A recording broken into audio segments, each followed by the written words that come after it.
Welcome to our talk, Just-in-Time Code Reuse. My name is Luca Davi. I'm a research assistant at the Technical University of Darmstadt. And this is Kevin Snow from the University of North Carolina at Chapel Hill. As you can see from the title slide, the work that we both present today is a collaboration among different co-authors affiliated to one of these universities, namely Alexander Dmytrenko, Christopher Liebchen, and our advisors Fabian Monrose and Ahmad Reza Sadeghi. Today we will present you a novel attack technique that we refer to as just-in-time code reuse or just-in-time return-oriented programming. In general, code reuse attacks are based on the principle of exploiting a software bug such as a buffer overflow error to afterwards induce arbitrary malicious program behavior. And this is achieved without requiring any code injection from the attacker's side. Instead, the attacker reuses existing code pieces called return-oriented programming gadgets that already reside in the address space of the application. However, in the traditional model, the attacker has to run a static and offline analysis phase where he inspects the binaries and libraries to find and identify useful gadgets that he wants to use for his exploit. Now, a potential defense against these attacks is the enforcement of memory randomization, such as ASLR. However, as you all may know, ASLR is vulnerable to memory disclosure attacks, where a single leak pointer is sufficient to still launch code reuse attacks. To tackle this shortcoming, a couple of researchers investigated fine-grained randomization techniques, where you do not only randomize the base address of a code segment, but also the internal structure. And the claim of these proposals is that if you have fine-grained randomization, a single leak pointer is no longer sufficient to launch code reuse attacks. However, as we will show you in the next minutes, our technique is able to bypass these schemes and to reuse the existing memory disclosure vulnerabilities that are already out there to leak a large amount of memory pages and afterwards identify return-oriented programming gadgets on the fly without requiring any static analysis. Before Kevin will walk you through, as the main developer of the attack, will walk you through all the attack details and even show you an exploit against IE10 running on Windows 8 using the latest vulnerability that has been also exploited in the pawn-to-own contest this year, I will briefly walk you through the basics of return-oriented programming and memory randomization. The most widely exploited software programs today are very rich reading processing programs as well as web browsers. And typically, these applications have the ability to embed many types of data. And also they feature scripting facilities such as JavaScript, which an attacker can utilize to facilitate his attacks. Moreover, these applications link by default to a large amount of native code, which makes them subject to runtime attacks. Nevertheless, current operating systems deploy the principle of non-executable memory, ensuring that a memory page cannot be writable and executable at the same time, thereby rendering code injection attacks infeasible. Hence, attackers today have to rely on code reuse attack strategies, where they already reuse code pieces that reside in memory and are marked as executable. And a prominent example for code reuse attacks is return-oriented programming. A good analogy for code reuse attacks or return-oriented programming is a newspaper article. Consider this article that consists of a large number of letters that form words and at the end sentences. If we now are able to extract a couple of letters and combine them in a malicious way, we can derive new words that have been never intended by the author of the text. For instance, in this example, we have the new word return-oriented programming. And this is actually the basic idea behind return-oriented programming. One has only to replace the letters with machine instructions, meaning that an attacker can generate new malicious programs out of existing benign programs. A more technical view of the attack is shown on this slide. Consider an adversary and an abstract view of a program memory layout, where we have segments for code, heap, and stack. In the code segment, we have a couple of so-called return-oriented programming gadgets, where each gadget fulfills a particular task, such as loading a word from memory or adding two registers. Another property of all these gadgets is that they terminate in an x86 ret or return instruction. And this instruction is actually giving return-oriented programming its name, as you will see soon. Moreover, in this simplified example, we consider a couple of stack variables, and the stack pointer is currently pointing to the top of the stack. The first step now of the attack is to inject the return-oriented programming payload. However, the payload in this example does not consist of malicious code directly, but of a chain of return addresses where each return address is pointing to one of these gadgets. Moreover, we assume, in this example, a heap vulnerability, which an attacker can exploit to hijack the execution flow of the program. In particular, he redirects the execution flow to the gadget that is pointed to by the first return address. And this return address points to the stack pivot gadget. This gadget has a particular task in every return-oriented programming payload. Specifically, it sets up the stack pointer so that the stack pointer points to the beginning of our return-oriented programming payload, which in this example is return address 2. Once the final return instruction is issued by the stack pivot gadget, then we pop return address 2 from the stack and redirect the execution to the next gadget in our chain, which is the load gadget. And automatically the return instruction advances the stack pointer by 4 bytes. And an attacker can now repeat this procedure as long as he desires. For instance, after the load gadget has been executed, the return instruction would redirect the execution to the final gadget, which is the add gadget in this example. Obviously, code reuse attacks already exist for a couple of years. And to give you a very brief and selected overview of the most relevant papers in the space, we have created this slide. It basically started in 1997, where Solar Designer presented an exploit where he was able to redirect the execution to a library function in libc. In 2001, Nergal advances this idea and showed how to call a chain of functions in a return into libc-like fashion. In 2005, Kramer presented borrowed code chunks exploitation, which already included the basic ideas of return-oriented programming. Specifically, he used a couple of gadgets to load registers to afterwards call functions. In 2007, Hovav Shacham finalized this idea and presented his paper on return-oriented programming. In particular, he showed that the attack technique, in contrast to standard return into libc, is Turing complete, meaning that you can run arbitrary computation and malicious behavior. In 2008, Hovav also presented return-oriented programming on Black Hat. And moreover, in the same year, we have seen return-oriented programming attacks against Spark processors and Atmel AVR embedded processors. In 2009, Ralph Hund et al. Showed that return-oriented programming can be also applied to rootkits.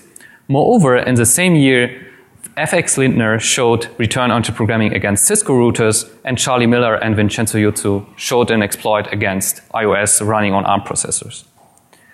And finally, in 2010, we had a couple of papers at Black Hat, and also return-oriented programming has been used in the Pawn-to-Own contest to exploit the Safari browser on iPhone and to exploit IE8 on Windows 7. Moreover, we also have seen a paper on return-oriented programming without returns, showing that the attack does not necessarily require return instructions to be executed, but indirect jumps and indirect calls can be used as well.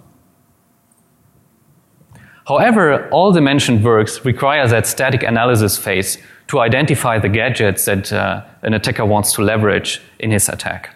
Now, one potential defense, at least from a theoretical standpoint of view, is to deploy address space layout randomization. The basic idea of ASLR is to randomize the start or base address of code and data segments. Consider for this, again, an abstract view of a program memory layout where we have segments for library, executable, heap, and stack.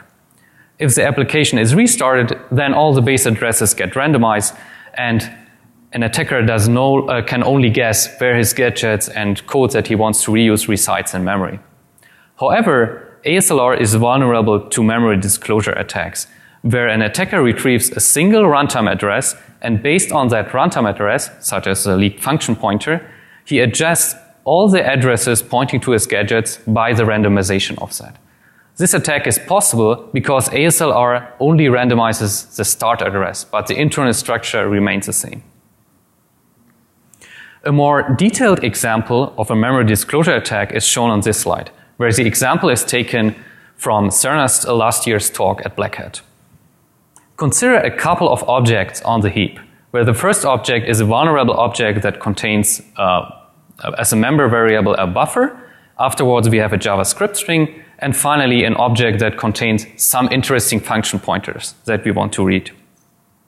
The attack now works as follows. We overflow the buffer and override the length field of the JavaScript string. In particular, we set it to the maximum size, which allows us to use standard string methods in JavaScript to read any address from the memory space. In particular, we can read the function pointer of the object that is just next to the JavaScript string. However, the challenge here is that we can only read from addresses that are mapped to the address space of an application. Otherwise, the application would crash and the exploit would not work. Now, to tackle this shortcoming of address space layout randomization, where a single leak pointer is sufficient to bypass the entire scheme, researchers have proposed in the last 2 years the principle of fine-grained address space layout randomization. And the idea is quite straightforward. We do not only randomize the base address of a library, but we also randomize the internal structure. For instance, in this example, instruction sequence 1 is moved from the top to the middle, and the other instruction sequences, their location are also randomized. Now let us go in more detail for each of these proposals. The first proposal presented by Papas et al. Enforces randomization within a basic block. And the authors specifically propose 3 randomization techniques. The first technique is based on instruction reordering, which is obviously only possible if the instruction sequence, if the instructions have no dependency from each other, so that they can be easily switched. The second technique proposed is instruction substitution, where we replace an existing instruction with an equivalent instruction that has the same effect. Note that this technique does not directly prevent return-oriented programming. However, recall that return-oriented programming can also be based on unintended instruction sequences, where we have a C3 byte representing a return instruction in x86 within the opcode of a move instruction. So to eliminate these unintended instruction sequences, one could deploy this instruction substitution technique.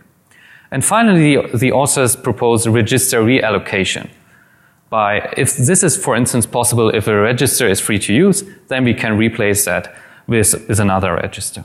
However, this scheme only performs randomization within a basic block, so that functions remain at their original position, allowing return into libc attacks still to happen where I call entire functions.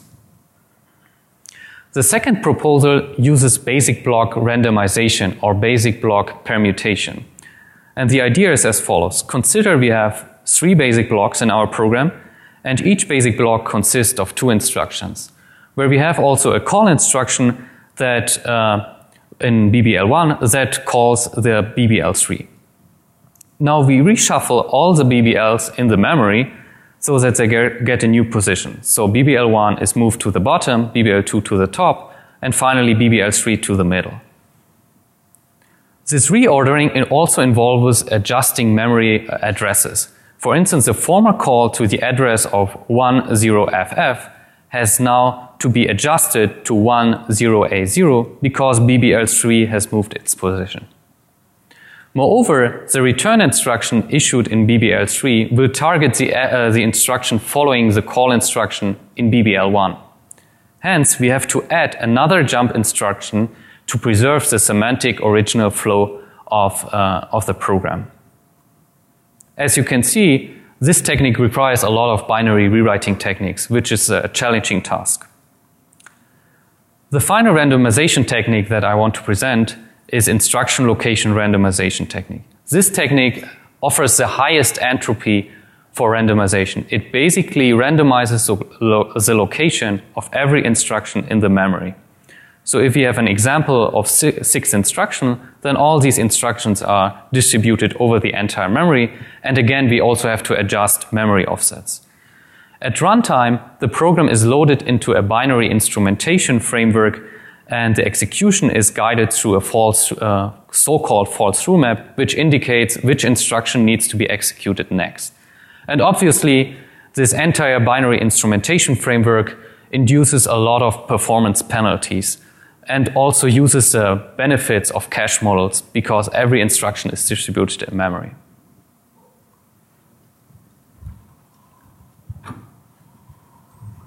All right, so the main question we were trying to answer in the work that we did was whether fine-grained ASLR actually provides any benefit over the standard ASLR scheme. And if it does, we want to know if it is going to provide a viable defense in the long run. So in our pursuit of answering that question, we made the following contributions in our work. First, we developed a novel attack class that does in fact undermine fine-grained ASLR that we dubbed just-in-time code reuse. Second, we also show that memory disclosures are far more damaging than many have previously believed. Finally, we don't just talk about this idea in theory. We actually developed a prototype exploit framework that demonstrates one instantiation of our idea. And since that instantiation is based on the paradigm of return-oriented programming, we call it JIT-ROP. Before I get into the details of how JIT-ROP actually works, let's talk about some assumptions. On the defender side, or the vulnerable application that we're trying to protect, we assume a non-executable stack and heap. And this essentially means that the adversary is not able to directly inject code to execute as a payload. Instead, they have to make use of some code reuse strategy. Second, we also assume a strong fine-grained ASLR scheme is used with no implementation-specific flaws. Think about all the fine-grained ASLR schemes that Luca just presented, combined and just taking the best features of all those with none of the problems. On the adversary side, we have similar assumptions to those that are required to defeat standard ASLR. Namely, we do require that there is a memory disclosure vulnerability present that's going to enable us to read the value of an arbitrary address in memory. Second, we also require that there is some control flow vulnerability that's going to allow the adversary to redirect the normal control flow of the program to whatever payload we're able to generate. Now, in practice, this control flow and memory disclosure vulnerability are often actually the exact same vulnerability, just exercised in a different way to achieve these two different goals. So here's the basics of the workflow of our JIT-ROP framework. First, the adversary needs to do a few things manually. Just as they would need to do to defeat standard ASLR, the adversary is going to have to leak a code pointer. And they can do that using the memory disclosure vulnerability that we assume is present. Second, the adversary needs to provide some sort of exploit description that's going to be written in a high-level language that we created. And that exploit description is just telling us what the adversary wants the actions to be taken after the exploit completes. Finally, keep in mind that all the steps I'm going to talk about are all happening at runtime within the context of a vulnerable application that's making use of a fine-grained ASLR scheme. And because fine-grained ASLR is in use, we know that just leaking a single code pointer is actually not going to give us any additional useful information that's going to directly help us to generate a ROP payload. So the first thing the JIT-ROP framework takes care of for us is, given a single initial leaked code pointer, the JIT-ROP framework will try to map as many pages of memory as it possibly can. And I'll get into the details of how we do that in a few slides. Next, because fine-grained ASLR is in use, we don't know any useful information about pre-existing code sequences that we can use as ROP gadgets. We have to discover all that dynamically at runtime. And so that's the next step that JIT-ROP takes care of automatically for us. Next, because any useful payload that an adversary might want to run does eventually need to interact with the operating system, and the canonical way of doing that is through API calls, we're going to need to search for the API calls that the adversary requires in their exploit description and provide those back to them. Finally, we take all the information that we collected in all of these steps, as well as the adversary's exploit description, which is just this high-level language, and we dynamically compile a ROP payload based on all the information we found. Then we return that ROP payload back to the adversary's script, and the adversary can then leverage the control flow vulnerability to redirect the program control flow to the newly generated ROT payload. So I know that all looks very easy in our high-level diagram there, but we actually had encountered a number of challenges along the way. And the biggest one, in my mind, is that we have to find a way to map memory without crashing the program. Although we do have a memory disclosure vulnerability available, it allows us to read the value at an arbitrary address. It turns out that, at least in all the applications we looked at, over 90% of the memory space of the program is actually unmapped. And if we use the memory disclosure vulnerability to read one of those addresses, the program's going to crash and our exploit is going to fail. So we needed to find a way to reliably do this without crashing the program. Second, keep in mind that we have no prior knowledge. Ahead of time, we do no static analysis to determine what ROT gadgets are available, because fine-grained ASLR is going to change all that each time the program runs. So we have to be able to find all the gadgets we need, find all the API calls we need, and use all that information to compile a payload all completely dynamically at the time the exploit is running on the victim's machine. And because this all has to be done at runtime, the entire process needs to be fully automated. There's no room whatsoever for error. The adversary can't step in and manually fix anything along the way, because by the time this is all running, it's already on the victim's machine. Finally, as I mentioned before, we don't want to just talk about all this. We actually wanted to see if we could build this framework and demonstrate that we can provide an efficient and practical exploit. So here's how we address some of those challenges. First, for mapping memory, we made the observation that if we can leak just this single function pointer, that actually tells us that there is at least a whole page of memory present. And that's just virtual memory, how virtual memory works. And if we know a page of memory is present, since memory pages are aligned in memory, we also know exactly where that page of memory starts and where it ends. So when we have that information, we can leverage the memory disclosure vulnerability to leak the content of that memory page. Then again, at runtime, we disassemble the contents of that code page, and we look for all call and jump instructions that point to another page in memory. When we find those, we queue them up and perform the same analysis on those, and we recursively repeat this process until we've exhausted all the pages that are somehow interconnected with that initial leaked function pointer page.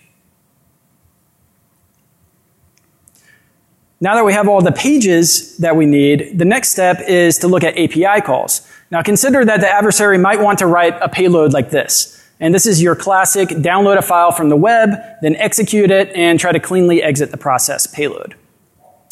The problem is, when we're iterating over all the code pages in memory, what we usually find is something like this. We see a lot of just standard Windows function calls dealing with Windows, et cetera, and often these function calls we find while iterating over the code pages don't match up at all to what the adversary wants to actually use in their payload.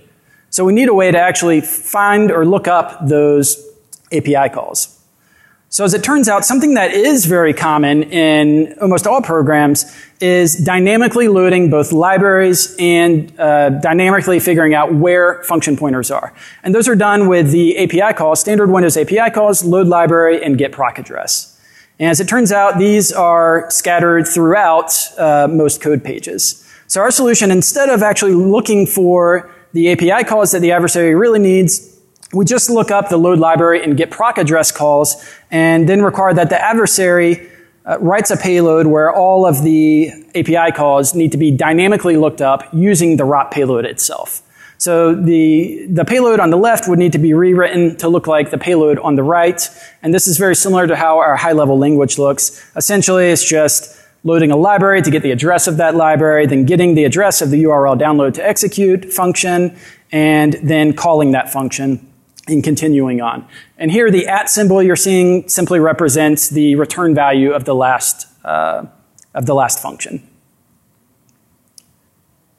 Next, we've mapped out all these code pages. We found the API calls that we need, which were just those 2 API calls.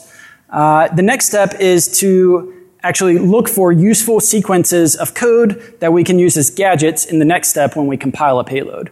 So the way we do that is by iterating over all the code pages we found, and we use the Galileo algorithm, originally introduced by Shikam in 2007.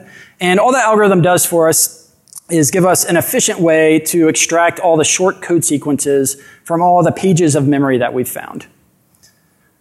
Now, keep in mind that in the next step, we need a way to automatically use all these code sequences to compile a payload. So we need to abstract some of these code sequences into higher level gadget types, so we can work with them easily in the next step. So the way we do that is just by defining a few types, and each of these types just represents a discrete action, like moving a register into another register. And the way we map the code sequences to the types is by looking at the first instruction in any code sequence. For example, this first code sequence is just moving the register EAX into the register EBX, and that maps up exactly to a move register gadget.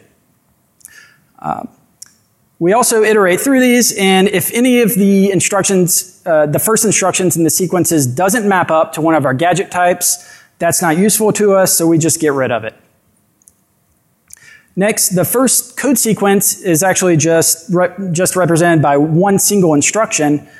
So now, since there's no adverse effects that could possibly happen in subsequent instructions after that, we say that yes, this is a good gadget. Let's take it, make it into a gadget, put it into our bin so we can use it later in our compilation phase.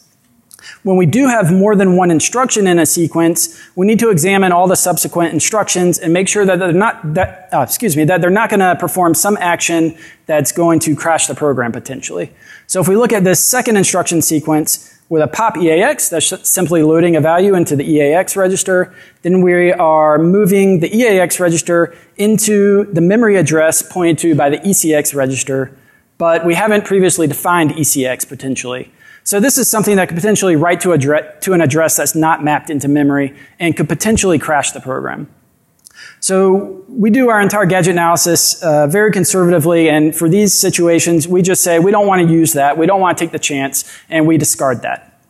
Now in the last instruction sequence, the second instruction is just moving register EDX into EBX. It's not writing to a location in memory, and it's not killing the value that we just loaded into EAX. So we say that's okay, that's not going to cause any harm, so let's just add that into our gadget bin. The final step in all of this is taking the adversary's high-level exploit description and combining that with all the gadgets that we've actually found available in the pages we've iterated over, and trying to piece those together into a payload that's actually going to perform the actions that they want. So the way we do that is we look at each program statement and note that there's any number of ways that we could potentially combine all the gadgets that we've actually found to perform the actions in each of these lines. So what we do is generate all the possible gadget arrangements that could fulfill what's needed, and then we look at the gadgets that we have available. And we use algorithms similar to those used in the Q gadget compiler to do this. And this is something that was proposed by Schwartz et al. In 2011. Basically, at this point, we have all the potential ways to create our ROT payload, and we look at what we have available, and then we try to fulfill at least one arrangement of gadgets for each program statement. And when we're able to do that, we have a full ROT payload available now, and we can then serialize that into a form that the adversary can use. For example, if this is all running in a web browser as JavaScript, this would be serialized just down to a JavaScript string. Now keep in mind that everything I've presented so far is our initial implementation of JIT-ROP. And so there's a lot of room for improvement in this. For example, in our memory mapping phase, a lot of times when you're disassembling code, there's also a lot of data intermixed within that code. So we have there's the potential to misread data as code and accidentally point to a page that's not actually code and crash the program while we are mapping memory. So one thing we could do to improve this is have some better algorithms for discerning actual code from what's just data, but it's embedded in the code section. Another thing we could do is right now we just look at finding API calls. We haven't explored at all the direct use of system calls. So that's something that could potentially improve things as well. In the gadget finding phase, you notice probably that we're very, very conservative in the gadgets that we find. We throw out anything that could potentially have any adverse effects. So something we could do is lower that conservativeness, but that's going to be at the expense of complexity and adding a lot of code to ensure that nothing bad is going to happen. In the compilation phase, we've basically just defined a very small subset of all the ways that you can combine gadgets to achieve whatever actions the adversary wants to have. So another thing we could do to potentially reduce the total number of gadgets that we actually need to find is by defining just more composite gadgets that implement each operation. Finally, we could optimize this entire thing by improving the code throughout the entire framework. But even with all these things that we may do in the future, we can still show that our framework does pretty well. Now, one of the big questions is regarding page mapping.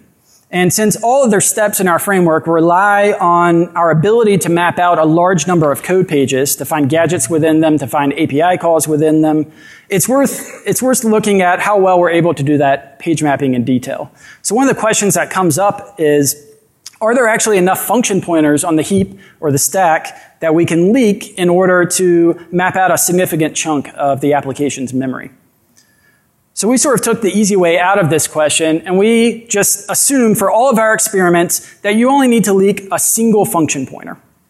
And you'll see what we did in our experiments in a second. Second, once we have an initial page, we need to check if those code pages are actually interconnected enough, again, to see if we're able to map enough of the memory. And so the way we looked at this was we just tested this on a bunch of different applications that are popular and fun to exploit, represented by their icons there. So here's how we did our experiments. For each application, we opened that application just with a blank document, used standard Windows facilities to generate a memory snapshot of each of these applications. That includes all the program code and data and where it's located at in memory. Then we built, instead of a JavaScript version of JIT-ROP, we built it into a x86, a native x86 version. And then we took as input to that program each of the memory snapshots and kicked off our entire process using a single code pointer. And then we repeated that for each application for every single code page there was. So we ran each one of these applications thousands of times. That's why we had to do it with a native x86 version. So here's some of the results of that experiment. What you're seeing here is a box plot for each application. The light blue color represents the upper quartile of the number of pages we're able to map out. The darker blue box represents the lower quartile of the number of pages, and the line in the middle is just the median. And keep in mind that for each one of these bars here, that represents thousands of runs where we kicked off the entire process from a different initial code pointer. So the way you can read this chart is that on average, over 50% of the time, regardless of where we started, we're actually able to map out about 300 pages or more of code memory. And it turns out prior work has shown that you really only need 10 to 20 pages of memory to build a payload. So this is good. So we continued on this experiment, and now we're looking at just one of the results for just one of the applications regarding API calls, and this is with Internet Explorer 10. And again, we have these box plots, and what we're showing here is how often we're able to find the load library and get proc address API calls. Remember, these are the only API calls that we need. Then we can actually just build a ROP payload that's going to use these API calls to look up all the other functions that will be needed in the payload. So again, now we find that on average, we're able to find between 9 to 12 of these API calls, regardless of where we start our initial mapping from. And we only need one of these in each category. And for the load library, we either need the ASCII version of that or the Unicode version. And again, the results here were similar for every application that we looked at. Now, the next step of our framework was to identify all the different gadget types and get as many of those as we could. So what you're seeing here in this box plot is a bar for each type of gadget that we defined, and it's showing the number of unique gadgets that we're able to find within that category. So you can see here that we find a good number of gadgets for every category except the stack pivot. It's kind of an important gadget. We only find just a very few of those on average. But right now, the way we define that is just simply as this one instruction, exchange EAX ESP. So it just swaps out the value of EAX for the value of the stack. And that could certainly be improved upon, but so far we haven't found really a need to do anything else with that, as you'll see later on in our demo. But the important thing here is that we usually find one or more of each type of gadget, regardless of the initial code pointer we use. I think it's also important to note here that we ran all of these experiments both with fine-grained ASLR enabled and without fine-grained ASLR enabled. The ASLR implementation we looked at was the most cutting-edge one we could find where the source code was available, and that's ORP by Pappas et al. From 2012. And the results are similar because we do the same thing whether there's fine-grained ASLR enabled or not. Our code page mapping works the exact same way. One interesting thing about this ORP implementation of fine-grained ASLR is that they actually include an extra step. They also do gadget elimination. So each time the application is run, ORP actually searches through the code and tries to identify gadgets that might be useful to an adversary and tweaks the code and changes it so that gadget no longer does what it was originally intended to do. And so one of the interesting things here is that that had no effect on the JIT-ROP framework at all, because we're finding all of these gadgets dynamically each time the exploit is running. And what's kind of funny actually is after this gadget elimination, sometimes we actually found more gadgets than without gadget elimination. So next we ran end-to-end tests over a number of different exploit scenarios. So what you're seeing here in these bar graphs is just 4 different exploits and the number of seconds it took from the user browsing to the web page to the payload being generated and executed on their machine. So the first box here is actually a real exploit, CVE 2012-1876. And the target is against Windows 7 on Internet Explorer 8. And this vulnerability, we set up a memory disclosure similar to the one that Luca talked about earlier, where we overwrite the string size and then we're able to read from arbitrary addresses in memory. And we see that took about 22 seconds. So not so great, but not so bad either. Then the next 3 bars are showing different exploit scenarios where we have different types of memory disclosure vulnerabilities running under different environments. And all of these are artificial. They're just ones that we created to check the performance differences. So the second bar here is running the same type of exploit as the one that Luca described for the memory disclosure, but instead of running on IE8, we're now running in the Chrome V8 JavaScript engine. And so just by switching the JavaScript engine, it actually improved our performance double, or half the time. Next, we do the same exploit, but instead of Windows 7 and IE, we do Windows 8 and IE10. Again, this is an artificial exploit that we injected that is basically that same string overwrite vulnerability. And so we found just running in IE10 with its improved JavaScript engine, one of the biggest things that improved the performance here in terms of the differences in the JavaScript engine is the use of typed arrays in JavaScript. So with this exploit, we're able to run the entire process in just a few seconds, which is great. But then on the other hand, again running in IE10 on Windows 8, we did another type of memory disclosure exploit based on format strings. And you can see that's a lot slower at around 15 seconds. And the reason for that is because it takes a lot more to disclose a single byte of memory using a format string disclosure. Basically, every byte of memory we want to read, we have to allocate a number of strings in memory and go through all these format string functions as well. So you can see that, running under different environments, different JavaScript engines, and depending on the actual exploit that's used, the runtime really varies pretty significantly, but we feel this is pretty viable actually for real-world exploitation. So speaking of real-world exploitation, I want to get to probably the most enjoyable part of this talk, which is the live demo. And as Luca mentioned earlier, we are using CVE 2013-2551, and this is the same exploit that was used to win the Pwn2Own competition a month or 2 ago. And we're running this exploit on Windows 8, IE10, and so IE10 and Windows 8 is using basically the latest and greatest set of deployed defenses that are available right now.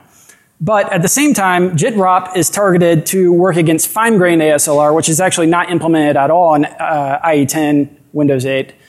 So in this scenario, we're just generating a payload against standard ASLR. But the entire process should work exactly the same if fine-grained ASLR were employed. And so just to give credit where it's due here, I just want to make it clear that we did not discover this vulnerability. It's discovered by Nicholas Joly, and there was actually a Metasploit module written, I think, a few weeks ago by Juan Vasquez, and that Metasploit module works only in Windows 7 and IE 8. It doesn't work in Windows 8 because ASLR is enforced throughout all libraries in Windows 8, so there was no way to have a payload pre-written there. So let me just go straight over to the demo. And this is a live demo, and I'm hopeful that it will work. So first I'm just gonna, let's see, open up this web page. And the web page contains a little HTML plus some JavaScript. It also includes a library, which is the JITROP library in its JavaScript form. So let's open that up. And what you're seeing here is just a web page. It just has a single button. I'm going to press that button, and you're going to see some output in the debug console down here. And hopefully this will work. Sometimes it takes a few tries here to get the heap feng shuiing working correctly. Okay, so there we go.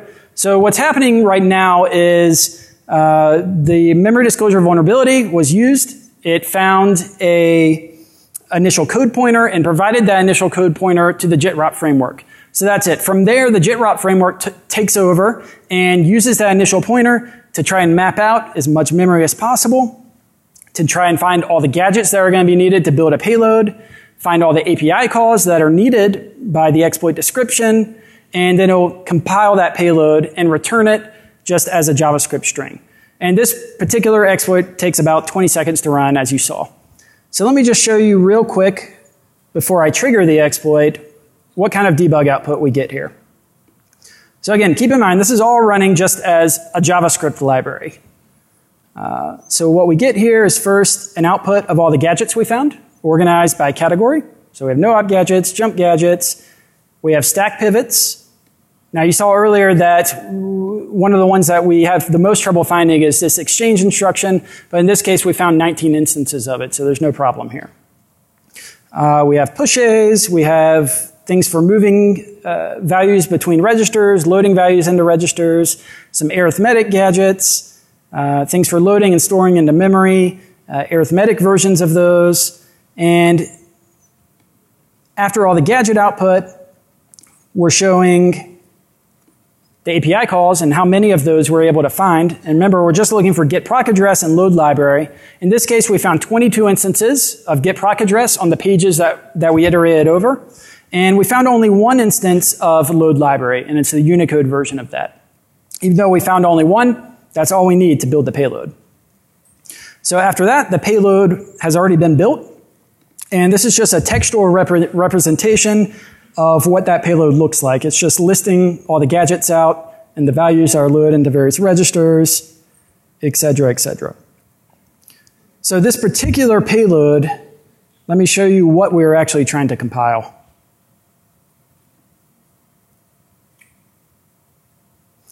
Okay, so this is the actual exploit here, and this is what you as the adversary would need to provide for the JITROP framework. And it's just this high-level language, very simple high-level language, just basically a sequence of API calls. In this case, we use load library to grab the address of kernel 32. Then we use get proc address with the result of that kernel 32 library location to grab the address of the winexec API call, and just call winexec. Remember, the @ symbol here is just the result of the last function, so in this case, the address of winexec. And we call it and give it a parameter to execute the Windows calculator. Then we want to keep things nice and tidy, so we look up the exit process call exit, and hopefully this will all run and execute calculator and cleanly exit. I can't guarantee it, but let's see. And there we go.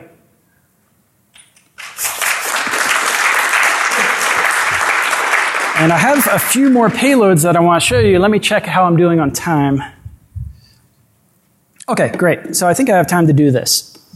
The other thing I want to show you is just running that same payload, but instead of redirecting execution to the payload, let's redirect execution to an address in memory that I know is going to be invalid ahead of time. So we're just going to redirect execution to the address of 1, which should be unmapped.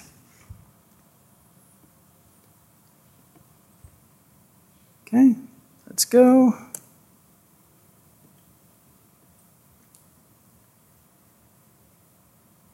Takes a couple tries here for the heap feng shuang. Okay, got it on the second try.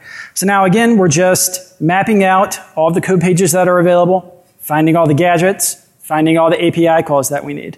And the reason I changed the address to 1 is in order to crash the program.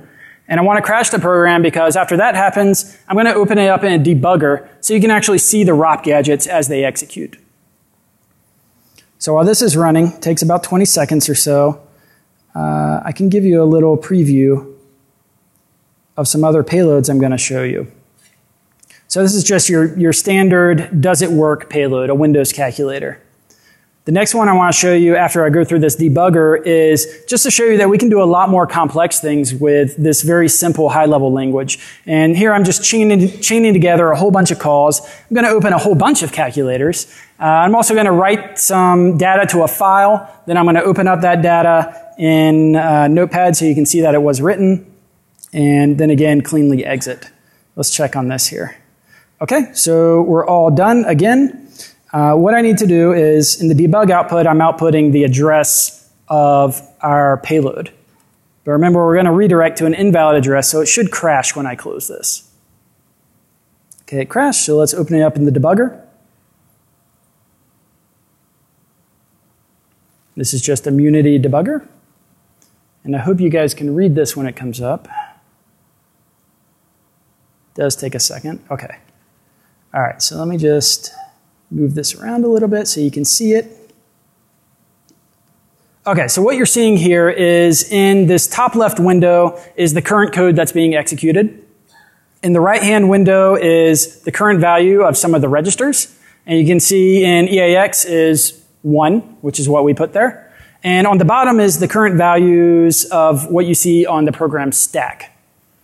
So what we're going to do is, instead of redirecting execution to 001, I'm going to paste in here the address that I copied out of the debug output, say OK, and restart execution, but I'm going to single step into this so you can see the actual ROP gadgets in action. So I'm going to step into this call, and this call here is just a call into a virtual table function that we've replaced. Okay, so we've called into the very first address of our payload, and we can see that the code that it pointed to, which is a gadget, is that exchange EAX ESP. So this is your classic stack pivot to change the stack over to point to our entire ROP payload. So after this instruction executes, what you should see on the stack output down here is our entire ROP chain. Okay, so what you're seeing down here is just each address in our ROP chain, and the debugger is kind enough to point out where we're actually getting that gadget from. So you can see our code, using our code page traversal, we're actually getting gadgets from a pretty wide variety of different modules that are loaded into memory. And that's just because all these modules are interconnected in some way. So we get a gadget from the VGX DLL, GDI32, NT DLL, we get some from IE shims, and I could continue and go down this, but I won't. Instead, what I want to show you is just stepping through some of these gadgets so you can get an idea of what a ROP payload looks like as it's executing, and you can see how we constructed our ROP payload. So we just step through each of these, and all that's happening is each address, one by one, is popped off the stack, and each of the addresses points to some code sequence. That's our ROP gadget, and we continue on, and you can see values are being popped from the stack, and our ROP payload is being consumed. What's happening right now in the payload actually is a small preface to the actual payload that goes in and patches all the null bytes into the payload itself. Null bytes are something we had to get rid of for this particular exploit. So if I continued to step through this, you'd see the entire payload be consumed, and eventually Windows Calculator would pop up. But I'm not going to go all the way through that. It would take too long. So I'm going to close this, and I think I should probably wrap up soon.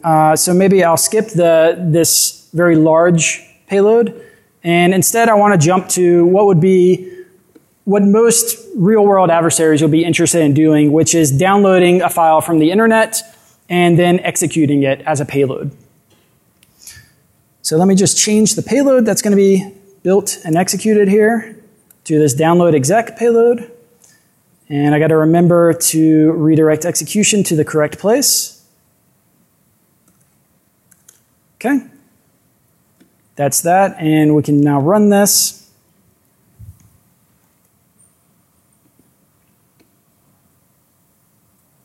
Okay, we got it on the first try here. And again, this is going to take about 20 seconds. JWrap framework automatically mapping all the pages, gadgets, and APIs. So let me show you real quick what this payload actually is while it's mapping everything out. So again, we're just using load library and get proc address to dynamically find the address of the winexec call. And for winexec, we're just giving it the command to execute the command shell and telling the command shell to execute PowerShell, which in turn executes a small PowerShell program that downloads a file that I'm hosting right now on my own local host, because I don't trust you guys to actually connect to the internet, and then execute that file after we've downloaded it. So the goal is to download decafbad.exe. Okay, and we can see we've built the payload, we've returned it as this JavaScript string, and all that needs to happen now is we close the browser to trigger the actual redirection of execution. And with any luck, okay, we see PowerShell popped up. We didn't cleanly exit this particular example, so we got the crash message. But what happened is the file was downloaded from the internet. You can see it on the desktop down here, decafbad.exe, and it opened it up. And it looks like Microsoft Paint, but it's not Microsoft Paint, actually. This is a program, this is a modified version of Microsoft Paint written by a colleague of mine, Nathan Otterness, at UNC, called Caffeine Bad. And it just shows what happens when you have too much caffeine. Your drawing looks like this. So that's it for the demo. I'm just going to quickly conclude here. Basically, our goal was to try and see if fine-grained ASLR is actually providing anything that's beneficial above standard ASLR.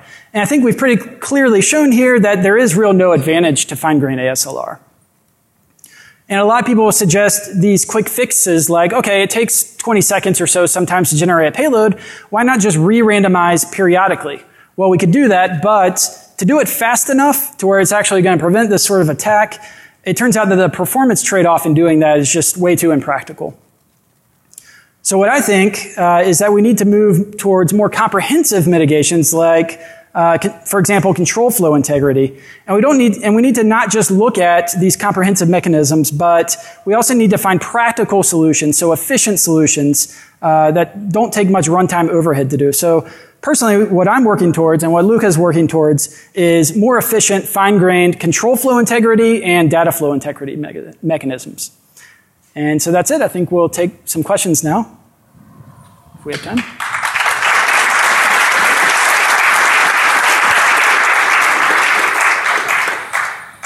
We have 5 minutes.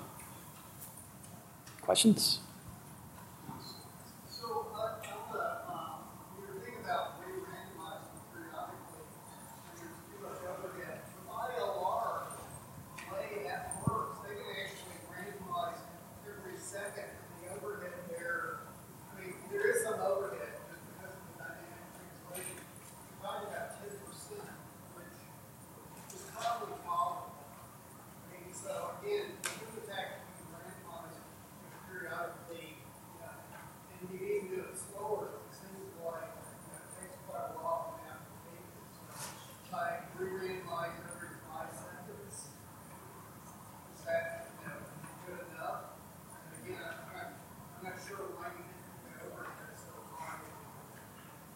Do you want to speak to ILR?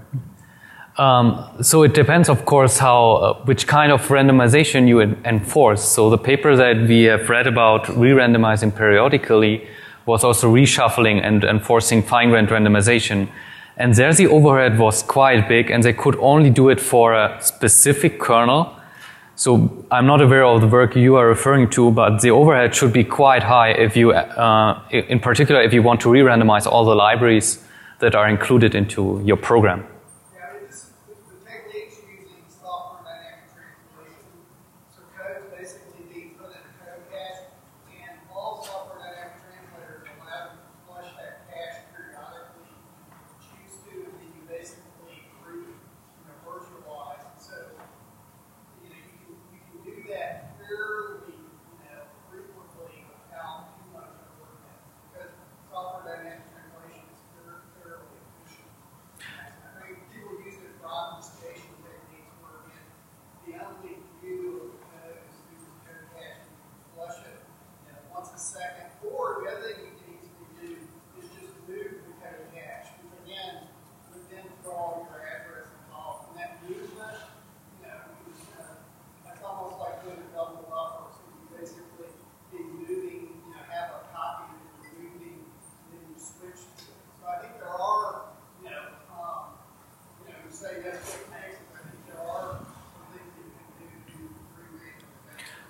may work. I do agree with you that you need to combine these techniques because a lot of people are doing control point theory plus long-range ASLR plus DFI. That's probably the right direction. Yeah, that's definitely true. I mean, software dynamic translation is an option for re-randomizing, but as far as our experience have shown, software dynamic translation frameworks already add a lot of overhead to the application, so it's definitely a field that one needs to explore to make these things more efficient. I think it's just a trade-off. I mean, if 10% is something you're willing to sacrifice for your web browsing, then maybe that's okay. More questions, please.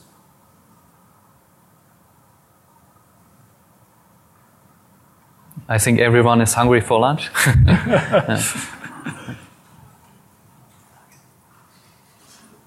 Okay, well, thanks everybody.